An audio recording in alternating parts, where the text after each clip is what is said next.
Olá, boa noite. Começa agora o Jornal da Justiça desta sexta-feira, 15 de abril. Supremo Tribunal Federal decide em sessão virtual que a autoridade fiscal pode anular atos praticados para dissimular ou esconder fato gerador de tributos. Esse é um dos destaques da edição de hoje. Você vai ver também.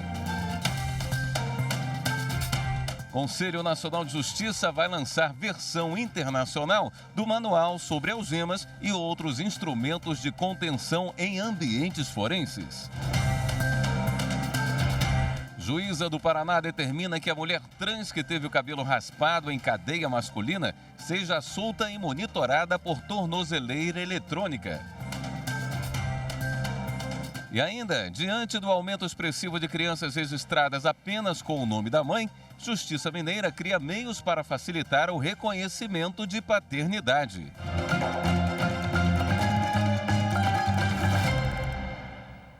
O Supremo Tribunal Federal decidiu que a autoridade fiscal pode anular atos praticados para dissimular ou esconder fato gerador de tributos.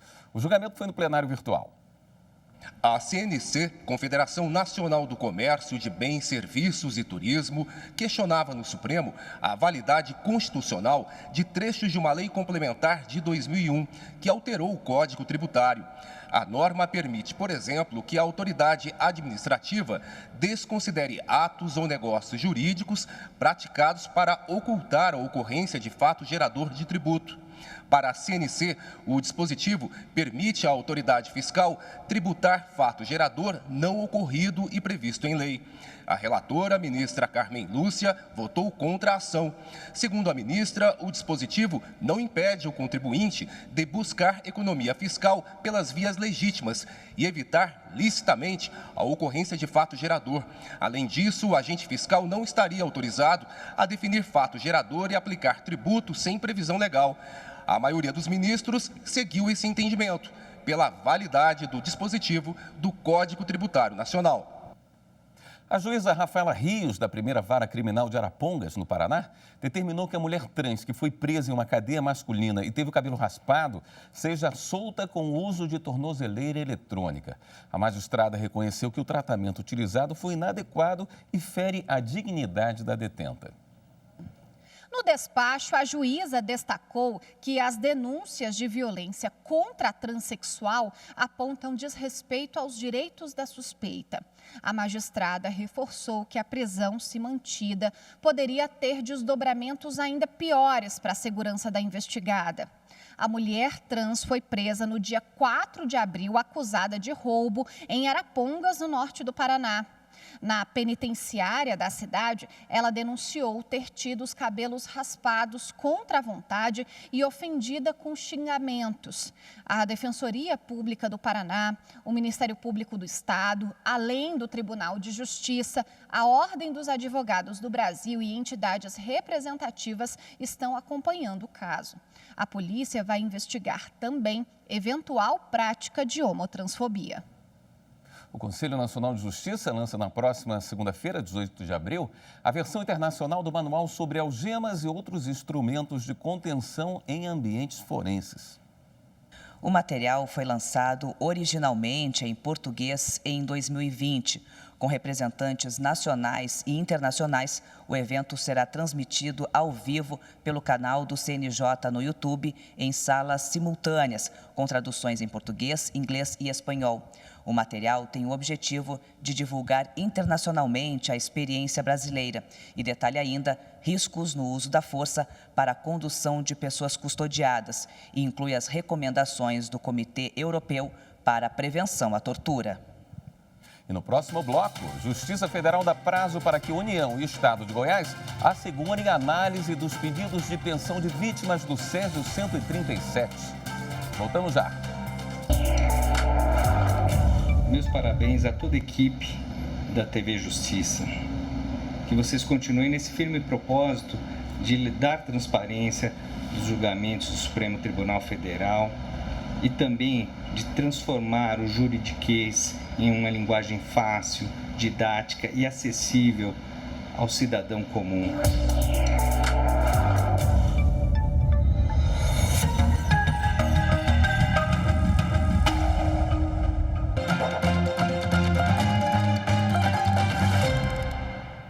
Um acordo firmado entre a Advocacia Geral da União e fundos de pensão vai possibilitar uma economia de mais de 5 bilhões de reais para os cofres públicos. A AGU celebrou o acordo histórico com entidades de previdência complementar que põe fim a disputas judiciais de mais de 30 anos. O acordo vai gerar economia de mais de 5 bilhões de reais aos cofres públicos. A origem dos conflitos é antiga. Em 1991, vários fundos de pensão passaram a questionar a atualização monetária das obrigações do Fundo Nacional de Desenvolvimento adquiridas anos antes. Ao longo do tempo, os autores ganharam as ações e a estimativa é de que a União teria que desembolsar mais de 14 bilhões de reais para resolver as pendências na Justiça que já estavam em fase de execução. As conversas com os 88 fundos de pensão que tinham direito aos valores começaram em janeiro do ano passado. Sobre os 14 bilhões de reais em discussão na Justiça, incidiam juros de correção em valores altíssimos, cerca de 95 milhões de reais todos os meses. Com a conciliação, ficou acertado que as 37 execuções serão encerradas e os fundos de pensão receberão aproximadamente 8 bilhões e 800 milhões de reais por meio de precatórios pagos de forma parcelada. Essa vantajosidade verificada decorreu principalmente da exclusão dos juros remuneratórios sobre os títulos e da incidência dos juros de imóveis contados apenas a partir do vencimento dos títulos em 1997 e não da citação, como inclusive determinava o título transitado em julgado, que se deu em 1991. Consentiu ainda com a liberação imediata para o Tesouro do valor aproximado de 14 bilhões, que se encontrava provisionado desde a extinção do Fundo Nacional de Desenvolvimento para fazer frente exatamente ao pagamento da demanda em questão. O acordo foi aprovado pelo Procurador-Geral da União, Vinícius Tocchetti, pelo Advogado-Geral da União, Bruno Bianco Leal, e pelo Ministro da Economia, Paulo Guedes. Cuida-se, por certo, de um dos maiores acordos da história da nossa instituição e coloca toda a AGU em um novo patamar de governança e de credibilidade no exercício das suas missões institucionais. A AGU também trabalhou diretamente para garantir a segurança jurídica em 3 leilões portuários promovidos pela Agência Nacional de Transportes Aquaviários e pelo Ministério da Infraestrutura. Os certames envolveram áreas nos portos de Santos, em São Paulo, e de Suape, em Pernambuco, além da desestatização da Companhia Docas do Espírito Santo, a Codesa, a primeira desse tipo já realizada no Brasil. 2 ações tentaram suspender o leilão do Porto de Suape e uma, o procedimento referente à Codesa. Mas a atuação dos advogados públicos conseguiu dar continuidade aos certames. Com a desestatização da Codesa, além do valor de outorga de 106 milhões, estão previstos investimentos de 850 milhões pelos próximos 35 anos, sendo 333 milhões em novas instalações e melhorias nos portos de Vitória e Barra do Riacho. Já os leilões dos portos de Santos e de Suape gerarão nos próximos 25 anos investimentos de mais de 800 milhões de reais a serem utilizados para a modernização dos terminais, com construção de armazéns, da instalação de equipamentos e da melhoria da infraestrutura local, entre outros. A área portuária em Santos foi arrematada por 10 milhões de reais e a de Pernambuco por 15 milhões. O Tribunal Regional Federal da Primeira Região, em Brasília, determinou que a União e o Estado de Goiás adotem, em até 60 dias, medidas para assegurar a análise dos pedidos de pensão de vítimas do acidente radioativo com o Césio 137. A decisão da 5ª turma do TRF1 acolheu o pedido do Ministério Público Federal no sentido de acelerar a análise dos pedidos de pensão das vítimas do Césio 137, que reclamaram da falta de informações precisas sobre seus processos. A tramitação dos requerimentos não vinha obedecendo a uma legislação específica e nem a princípios constitucionais, como os da eficiência, da segurança jurídica e do devido processo legal. Pela decisão de relatoria do desembargador federal Souza Prudente, União e Estado de Goiás devem examinar os processos que tratam de pensão no prazo de até 60 dias, contados a partir da apresentação dos pedidos. A análise deve seguir as normas do processo administrativo federal.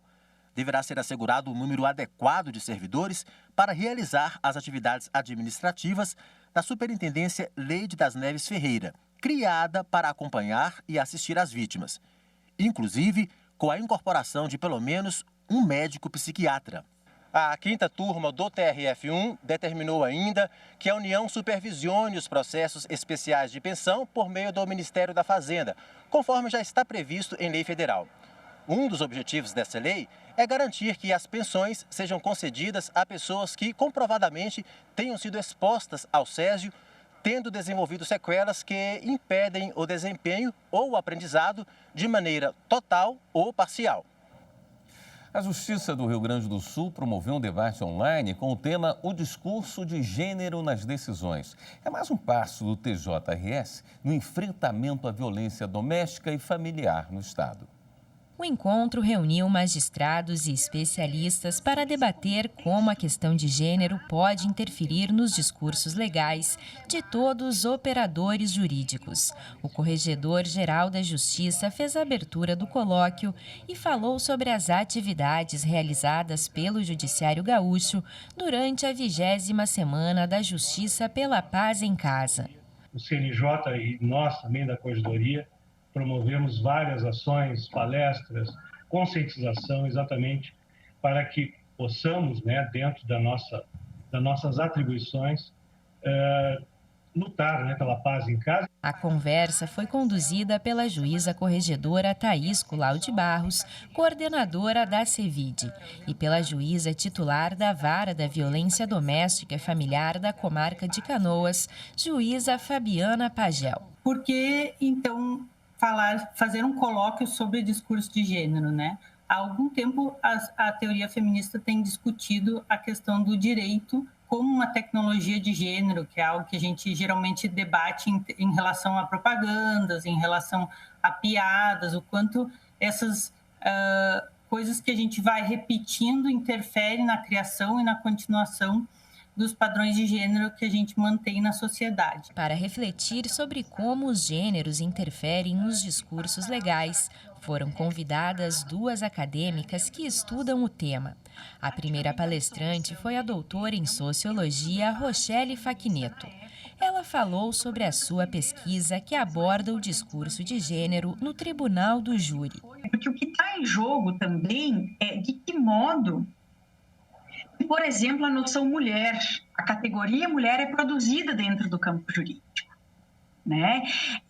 Há uma produção desse sujeito mulher, e posteriormente é justamente essa noção que também se torna objeto de proteção e de cuidado pela própria Lei Maria da Penha. Então, assim, quais são os tipos de mulheres que são mais passíveis de serem protegidas ou não pela Lei Maria da Penha?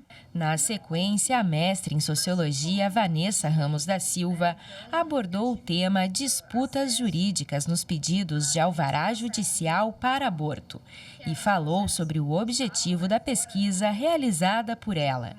Pensar realmente em como os sentidos de gênero e maternidade eles são mobilizados dentro desses discursos, dentro dessas disputas, e pensar justamente, como a Rochelle colocou aqui já, no poder de enunciação que esse espaço tem, de dizer o direito e os impactos que esse tipo de argumentação podem ter para continuar produzindo e reproduzindo sentidos de gênero na sociedade. Órgãos de defesa do consumidor fazem alerta contra a propaganda enganosa relacionada aos ovos de Páscoa. A gente mostra no próximo bloco. Parabéns à TV Justiça pelos seus 20 anos. Tenho acompanhado e tenho participado durante esses 20 anos de atuação da TV Justiça e certamente ela tem contribuído para que as pessoas tenham mais cidadania e que tenham mais também acesso aos seus direitos e garantias fundamentais. A TV Justiça é fundamental para promover o acesso à justiça no Brasil.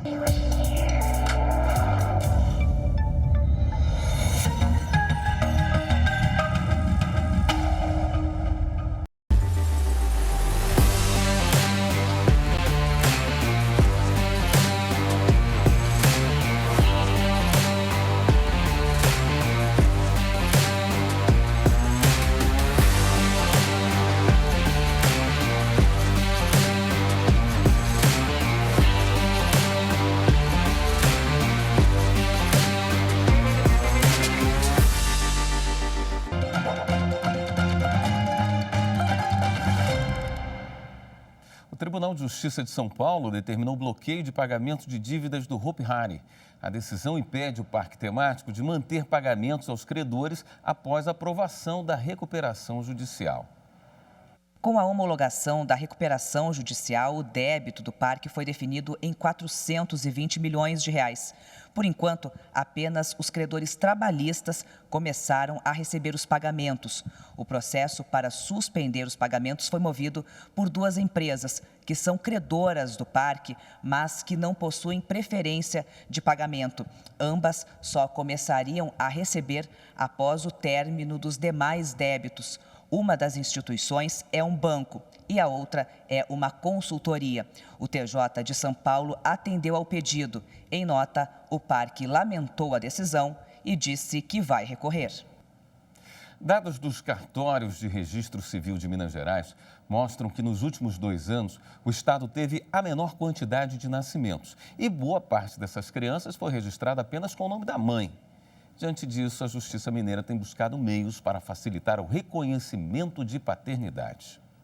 Com orgulho, esse pai, mesmo não sendo casado com a companheira, foi a um cartório de Contagem, na região metropolitana de Belo Horizonte, registrar a filha recém-nascida. Além da obrigação legal, tem a questão que a gente tem que honrar a nossa família, né? Então, no segundo momento, eu acho que primeiro cumprir a obrigação legal e no segundo momento também dar um sobrenome para o nosso filho. O Marcos é um exemplo de reconhecimento de paternidade, mas dados dos cartórios de registro civil de Minas Gerais apontam que em 2 anos de pandemia aumentou o número de registros de nascimento apenas com o nome da mãe. Nesse período, foram quase 24 mil casos de pais ausentes no estado. Em todo o país, de acordo com a Central Nacional de Informações de Registro Civil, de janeiro de 2020 a março de 2022, cerca de 365 mil crianças foram registradas apenas com o nome da mãe. Certidão de nascimento é o primeiro documento de identificação civil da pessoa, né? Então, se não tem nome de pai no registro de nascimento, também não haverá na carteira de identidade, no CPF, nenhum outro documento. Mas, além disso tudo, nós sabemos, né? Se você não tem pai no registro, você só tem a sua mãe para arcar com todas as necessidades. Então, o pai fica ausente, né? Então, ele deixa de pagar pensão, ele deixa de contribuir para o sustento dessa criança. Por outro lado, durante a pandemia, os reconhecimentos de paternidade cresceram quase 300% em Minas. Quando o pai comparece, quando ele atende ao nosso chamado e comparece, dificilmente ele se recusa a fazer o exame de DNA ou o reconhecimento, porque a gente mostra para ele que se ele entrar com uma ação judicial é muito pior para ele, porque ele vai ter que constituir um advogado para contestar uma ação judicial e o caminho que ele vai percorrer lá é o mesmo, de ter que fazer um exame de DNA. Medidas foram simplificadas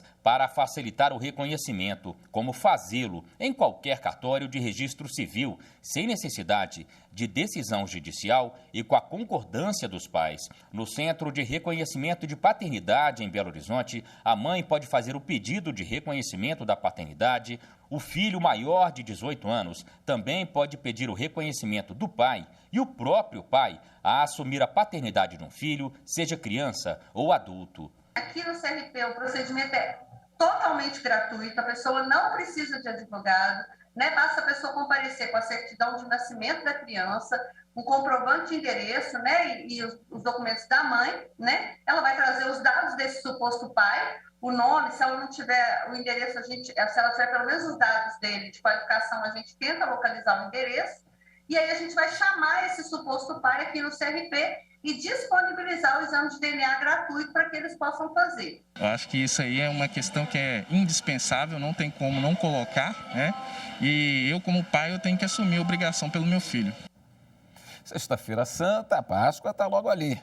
Ainda dá tempo de garantir o tradicional ovo de chocolate. Mas com preço nas alturas, tem muito consumidor trocando o ovo de Páscoa por bombons mais simples.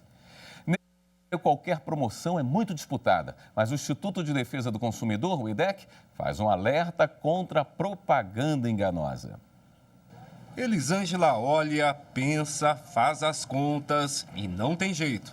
Ela diz que muitos da família vão ficar sem ovo de Páscoa. Motivo? Os preços. Realmente foge do nosso orçamento.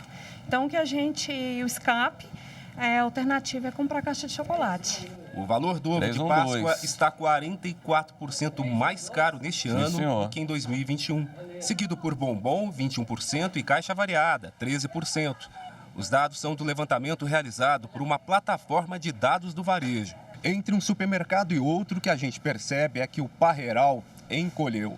Este ano, a rede diminuiu os espaços reservados para os ovos de Páscoa. Neste supermercado, por exemplo, chamam a atenção os ovos menores. Este produto de 200 gramas, por exemplo, é vendido de R$ 40 a R$ 60, dependendo da marca. Reajuste do açúcar, do leite e do cacau, além da variação do dólar. Segundo a Associação de Fabricantes, esses são os principais pontos para a alta dos preços dos ovos. Para economizar, o caminho é pesquisa e substituição de produtos. Vai ter que dividir o ovo, então vai uma caixa de bombom, porque o ovo nesse valor aí não está dando não, está realmente muito caro. Com o chocolate caro, muito consumidor se rende a qualquer promoção e esquece de observar a qualidade, peso, informações da origem do produto e a data da validade. A gente não tem o hábito de olhar, na verdade, nunca, né? Mas foi um alerta, hein? Vou começar a olhar agora. Outro alerta do Instituto de Defesa do Consumidor, o IDEC, é sobre a propaganda enganosa.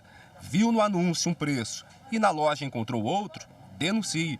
O mesmo deve ser feito se notar algum problema na composição do produto. É importante reclamar no saque e na ouvidoria da empresa, guardando provas, obviamente, desses fatos, ou seja, tirando foto, ou então reservando o corpo estranho, para justamente fazer a reclamação e a troca desse produto. E não conseguindo esse contato ou havendo alguma negativa por parte do fabricante ou da loja que comercializou o ovo de Páscoa, o consumidor ele pode sim levar essa questão para os órgãos de defesa do consumidor, como o PROCON e a Senacom, por meio do site consumidor.gov.br. E aproveitando que estamos nessa época de Páscoa, vale ainda mais esse alerta. A Anvisa, a Agência Nacional de Vigilância Sanitária, proibiu a importação, distribuição e comercialização de chocolates da marca Kinder, produzidos pela unidade da Ferrero, na Bélgica. A proibição já está em vigor e foi motivada após o Ministério da Justiça notificar a fabricante por suspeita de contaminação dos produtos pela bactéria Salmonella na Europa. O Brasil não está entre os países que receberam os chocolates, já que os itens da marca vendidos aqui vêm de fábricas na América do Sul. Segundo a Anvisa, a medida foi tomada por prudência e para evitar que chocolates contaminados sejam trazidos ao país por pessoas físicas ou importadoras. No ano em que a TV Justiça completa 20 anos, toda sexta-feira o Jornal da Justiça vai trazer o depoimento de pessoas que participaram da nossa programação, que nos ajudaram a levar conhecimento a você, como o advogado Diego Cherulli, especialista em direito previdenciário.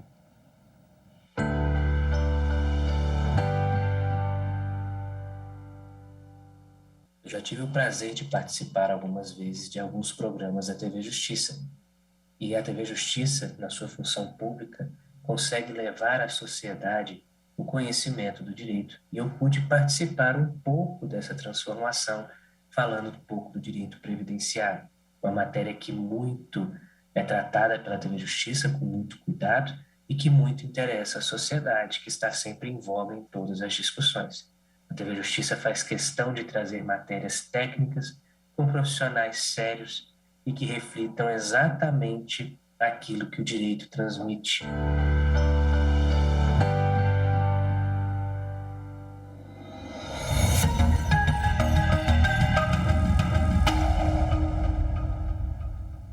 O Jornal da Justiça fica por aqui. Uma boa noite para você, uma feliz Páscoa.